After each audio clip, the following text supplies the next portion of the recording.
9ാം ക്ലാസ്സുകാരിയെ കൊലപ്പെടുത്തിയ സംഭവത്തിൽ 16-കാരന് പുറമെ കൂടുതൽ പേർക്ക് പങ്കുണ്ടോ എന്ന് അന്വേഷിക്കാൻ പോലീസ്. ഒറ്റയ്ക്കാണ് കൃത്യം നടത്തിയതെന്നാണ് +1 വിദ്യാർത്ഥിയായ 16-കാരൻ മൊഴി നൽകിയതെങ്കിലും മറ്റാർക്കെങ്കിലും ഇതിൽ പങ്കുണ്ടോ എന്നാണ് പോലീസ് പരിശോധിക്കുന്നത്.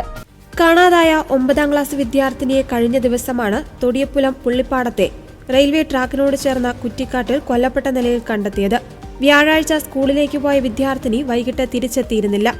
ഇതോടെ വീട്ടുകാർ കരുവാരക്കുണ്ട് പോലീസിൽ പരാതി നൽകി. പോലീസും നാട്ടുകാരും ബന്ധുക്കളും തിരച്ചിൽ തുടങ്ങി. വിവരമൊന്നും ലഭിച്ചില്ല.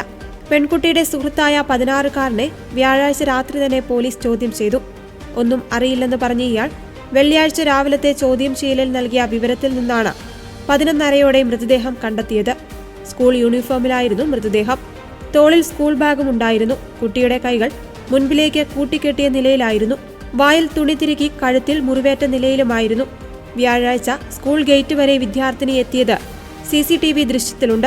വൈകിട്ട് 6 മണിയോടെ പെൺകുട്ടി അമ്മയുടെ ഫോണിലേക്ക് വേറൊരു നമ്പറിൽ നിന്ന് വിളിച്ചു. താൻ ഇപ്പോൾ വരുമെന്ന് പറയുകയും ചെയ്തു. പോലീസ് ടവർ ലൊക്കേഷൻ പരിശോധിച്ചപ്പോൾ ഏറെ അകലെയുള്ള തൊടിയപ്പുലത്താണെന്ന് കണ്ടെത്തി. പിന്നീട് ഈ നമ്പർ സ്വിച്ച് ഓഫ് ആയി. രാത്രി പോലീസ് തൊടിയപ്പുലത്ത് എത്തിയെങ്കിലും കണ്ടെത്താനായില്ല. പിന്നീടാണ് ആൺസുഹൃത്തും ഇതേ സമയം ഇവിടെ ഉണ്ടായിരുന്നുവെന്ന വിവരം നാട്ടുകാരിൽ നിന്ന് ലഭിച്ചത്. രാത്രിയിലെ ചോദ്യം ചെയ്യലിൽ പ്രതി പരസ്പര വിരുദ്ധമായ മൊഴികളാണ് നൽകിയത്. വൈകിട്ട് 6:30 വരെ പെൺകുട്ടി കൂടെയുണ്ടായിരുന്നുവെങ്കിലും പിന്നീട് ട്രെയിനിൽ കയറി പോയെന്നും ആദ്യം പറഞ്ഞു. പിന്നീട് രണ്ടുപേരും കൂടി ട്രെയിനിൽ പോയി തൊടിയപ്പുലത്ത് നിന്ന് 2 വഴിക്ക് പിരിഞ്ഞുവെന്ന് മാറ്റി പറഞ്ഞു.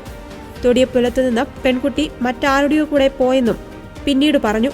ഒടുവിൽ വെള്ളിയാഴ്ച രാവിലെയോടെ ഇയാൾ കുറ്റം സമ്മതിച്ചു. പെൺകുട്ടിയെ പീഡിപ്പിച്ചതായും മൊഴി നൽകിയിട്ടുണ്ട്. കഴിഞ്ഞ ദിവസം 15-ാം തീയതി കരുവാരക്കുണ്ട് പോലീസ് സ്റ്റേഷൻ പരിധിയിൽ നിന്ന് ഒരു മിസ്സിംഗ് ഇൻഫർമേഷനായിട്ട് ഒരു പെൺകുട്ടിയുടെ മിസ്സിംഗ് ആയിട്ട് രജിസ്റ്റർ ചെയ്ത കേരള പോലീസ് ആക്ട് 57 പ്രകാരം എടുത്ത ക്രൈമിൻ്റെ ഇൻവെസ്റ്റിഗേഷൻ അതിൽ നിന്ന് വെളിവായിരുന്നത് ഈ കുട്ടി കൊലപാതകം ചെയ്യപ്പെട്ടു എന്നുള്ളൊരു ഇൻഫർമേഷനാണ് മനസ്സിലാകുന്നത്. നിങ്ങൾ ഓൾറെഡി അറിഞ്ഞു കാണും. ഇതുമായിട്ട് ബന്ധപ്പെട്ട് ഈ കുട്ടിയുടെ ഒരു ആൺ സുഹൃത്ത് 18 വയസ്സിൽ താഴെയുള്ള ഒരു ആൺ സുഹൃത്താണ് ഈ കൃത്യം ചെയ്തതായിട്ട് നിലവിൽ മനസ്സിലായിട്ടുള്ളത്. അതിൻ്റെ കൺഫെഷനും മറ്റും അടിസ്ഥാനത്തിൽ കുട്ടിയുടെ മരണപ്പെട്ട പെൺകുട്ടിയുടെ മൃതശരീരം നമ്മൾ ഇന്നലെ റിക്കവർ ചെയ്തിരുന്നു. വണ്ടൂർ പോലീസ് സ്റ്റേഷൻ പരിധിയിലാണ് നടന്നത്. അതിനുശേഷമുള്ള ഇൻക്വസ്റ്റ് നടപടിക്രമങ്ങൾ കഴിഞ്ഞു. ഇന്നിപ്പോൾ പോസ്റ്റ്മോർട്ടം നടന്നുകൊണ്ടിരിക്കുന്നതാണ്. നിലവിൽ ഉള്ള റെഗുലേഷൻസ് പ്രകാരം ഈ കുട്ടി ബലാത്സംഗം ചെയ്യപ്പെട്ടിട്ടുണ്ട് എന്നുള്ളതും ഇതേ പ്രതി തന്നെ ആ ഒഫൻസ് കൂടി നടത്തിയതായിട്ടുള്ളതാണ് നിലവിൽ മനസ്സിലായിട്ടുള്ളത്. പക്ഷെ അതിന്റെ കൺഫർമേഷൻ, അതിന്റെ കൂടുതലായിട്ടുള്ള തെളിവുകളെല്ലാം തന്നെ ഇന്ന് പോസ്റ്റ്മോർട്ടത്തിന്റെ ഭാഗമായിട്ട് ശേഖരിക്കുന്നതായിരിക്കും. ഈ പ്രതി അഥവാ child in conflict with law ആ ബേസിസിൽ കുട്ടിയെ ഇന്നലെ നമ്മൾ അപ്രിഹെൻഡ് ചെയ്തിട്ടുണ്ട്. അപ്രിഹെൻഷൻ എന്ന് പറയുന്നത് നമ്മൾ അറസ്റ്റ് എന്നല്ല ഈ ടേം ഉപയോഗിക്കുന്ന, അതിന് അപ്രിഹെൻഷൻ പ്രൊസീജിയർ എന്നാണ് പറയുന്നത്. അതിനുശേഷം ഇന്ന് രാവിലെ കുട്ടിയെ നമ്മൾ ബന്ധപ്പെട്ട ചൈൽഡ് കോർട്ടിൽ ഹാജരാക്കിയിട്ടുണ്ട്. നിലവിൽ വെളിമാടുകുന്ന് ജുവനൈൽ ഹോമിലേക്ക് ഷിഫ്റ്റ് ചെയ്യുകയും ചെയ്തിട്ടുണ്ട്. ഇത്രയാണ് ഇതുമായിട്ട് ബന്ധപ്പെട്ട് നിലവിൽ വന്നിരിക്കുന്ന ഫാക്ട്സ്. അത് നിങ്ങളോട് ഷെയർ ചെയ്യാനായിട്ടാണ് വരാൻ പറഞ്ഞത്.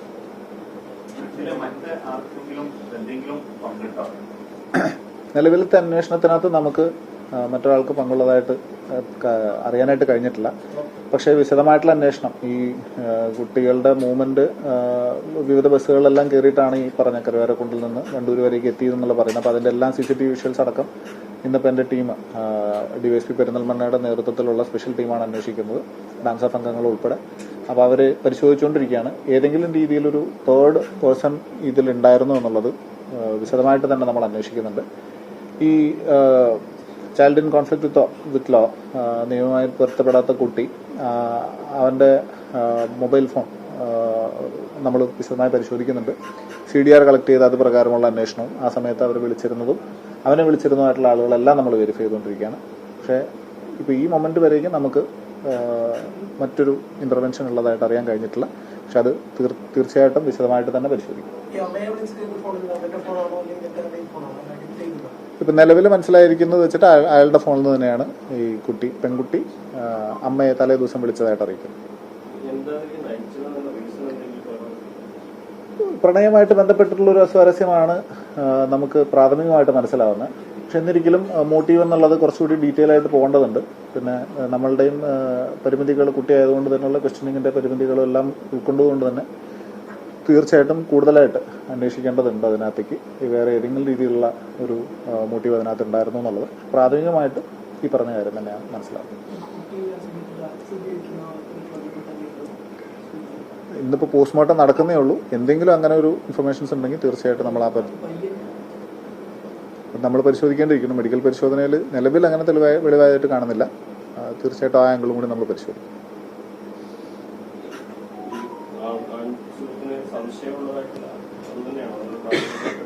അതെ, ആ ഒരു രീതിയിൽ മറ്റൊരു അഫയറിന്റെ കാര്യം എന്നൊക്കെ ഉള്ളതാണ് ഈ child in conflict with law നമ്മളോടിപ്പോൾ പറയുന്നത്. പക്ഷെ അത് തീർച്ചയായിട്ടും ഇനി ടു കൊറോബറേറ്റ്, അതിനകത്ത് ഫർദർ ഇൻവെസ്റ്റിഗേഷൻ വലിയ രീതിയിൽ തന്നെ നമ്മൾ നടത്തേണ്ടതുണ്ട്. ഈ പറയുന്ന മോട്ടീവും ഇതും ശരിയാണോ എന്നുള്ളത്.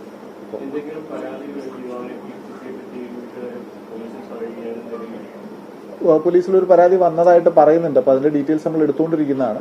രണ്ടുപേരും സ്കൂൾ വിദ്യാഭ്യാസത്തിൽ തന്നെ നിൽക്കുന്നതാണ്. അപ്പോൾ അതുമായിട്ട് ബന്ധപ്പെട്ട് ഇവരുടെ വീട്ടുകാർക്ക് അത് അറിയാമായിരുന്നു എന്നുള്ള ഇൻഫർമേഷനും അറിയുന്നുണ്ട്. അപ്പോൾ അതിന്റെ ടീം ഇവരുടെ എല്ലാവരുടെയും സ്റ്റേറ്റ്മെന്റ്സ്, പിന്നല്ല നമ്മളെ സംബന്ധിച്ചിടത്തോളം പരിമിതികളുണ്ടായിരുന്നു. It's been just 24 hours. അവരെ ഷോക്കിൽ നിന്ന് കുട്ടിയുടെ പേരൻസിനെയൊക്കെ നമുക്ക് സമാധാനമായിട്ട് അവരോട് റിക്കളക്ട് ചെയ്യിപ്പിക്കുന്ന ലെവലിലേക്കുള്ള ഇൻവെസ്റ്റിഗേഷൻ എത്തിക്കുന്നേ ഉള്ളൂ. ഇന്ന് അതിന്റെ പ്രൊസീജിയറിലേക്ക് കടക്കും. ഇപ്പം ബേസിക് പ്രൊസീജിയേഴ്സ് എല്ലാം ഇന്ന് ഉച്ചയോടുകൂടി പോസ്റ്റ്മോർട്ടം കഴിയുന്നതോടുകൂടി കഴിയും. അതിനുശേഷം ഞങ്ങൾ ഡെപ്തിൽ അത് നോക്കും.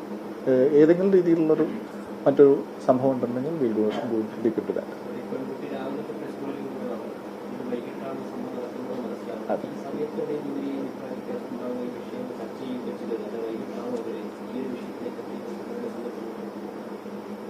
ഇപ്പോൾ നിലവിൽ എൻ്റെ കയ്യിലുള്ള കാര്യങ്ങൾ വെച്ചിട്ട് അന്നത്തെ പകല് അവർ യാത്ര ചെയ്ത് ഇന്ന സ്ഥലത്ത് എത്തിയിട്ടുണ്ടെന്നുള്ളതാണ് മനസ്സിലാകുന്നത്.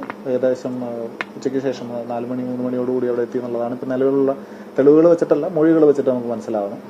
അതിൻ്റെ ഇടയിൽ ഇവർ എന്താണ് കമ്മ്യൂണിക്കേറ്റ് ചെയ്തതെന്നുള്ളത് ഇപ്പോൾ നമ്മുടെ കയ്യിൽ ഒരു തേർഡ് പേഴ്സൺ അതിലില്ലാത്തത് കൊണ്ട് പ്രതി അല്ലെങ്കിൽ child in conflict with law പറയുന്നതേ നമുക്ക് പറയാനായിട്ട് കഴിയുന്നുള്ളൂ. ആയതുകൊണ്ട് തന്നെ ഒന്നുകൂടി അത് കൊറോബറേറ്റ് ചെയ്യേണ്ടതുണ്ട്.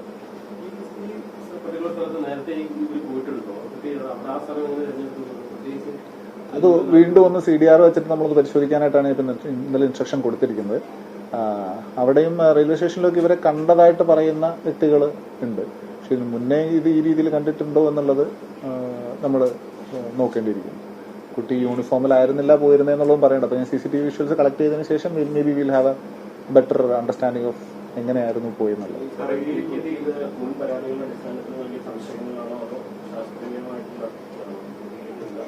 ഇല്ല, കുട്ടി ഇയാളുടെ കൂടെ ആയിരിക്കാമെന്നുള്ളൊരു ഈ ഇൻഫർമേഷൻ ഓൾറെഡി ഫാമിലിക്കും പൊതുവിൽ അറിയാവുന്ന ഒരു കാര്യം കൂടി ആയതുകൊണ്ട് സ്വാഭാവികമായിട്ട് ആദ്യത്തെ ചോദ്യം ഇപ്പോൾ ഈ ചൈൽഡ് ആണെന്നുണ്ടെങ്കിലും ഇപ്പം നിയമമായി പൊരുത്തപ്പെടാത്ത കുട്ടിയാണെന്നുണ്ടെങ്കിലും തലേ ദിവസം ഞാൻ കണ്ടിരുന്നു എന്നുള്ളൊരു കാര്യം ഫസ്റ്റ് ഇതിൽ തന്നെ റിവീൽ ചെയ്തിരുന്നു. ഫർദറായിട്ട് പിന്നുള്ള ചോദ്യം ചെയ്യലാണ്.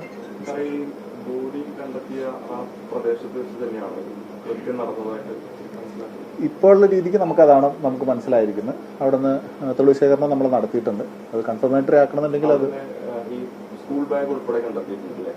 കുട്ടിയുടെ എല്ലാ സാധനങ്ങളും എല്ലാം അവിടെ നിന്ന് തന്നെ നമുക്ക് ലഭിച്ചിരിക്കുന്നത്. അപ്പോൾ കുട്ടി അവിടെ മറ്റൊരു സ്ഥലത്ത് കൊണ്ടുവന്നിടാനുള്ള സാഹചര്യം ഇപ്പം നമ്മൾ സംശയിക്കുന്നില്ല.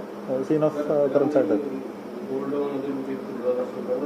അതൊന്നും ഇൻക്വസ്റ്റിൽ നമുക്കൊന്നും തന്നെ ഓൾമോസ്റ്റ് എല്ലാം ഇൻടാക്ട് ആയിട്ട് തന്നെയാണ് മനസ്സിലായിരിക്കുന്നത്. ഇനി അതെല്ലാം അഗെയിൻ ഫാമിലി നീട്ട് റോപ്പിൻ. ഇന്നലെ നമുക്കിതൊന്നും ക്രോസ് ചെക്ക് ചെയ്യാനോ വെരിഫൈ ചെയ്യിപ്പിക്കാനോട്ടോ കഴിഞ്ഞിട്ടില്ല. ഇന്നിപ്പോൾ SITയുടെ അന്വേഷണമായിട്ട് മുന്നോട്ട് പോകുമ്പോൾ തീർച്ചയായിട്ടും അവരെ റോപ്പിൻ ചെയ്ത് വെച്ചു.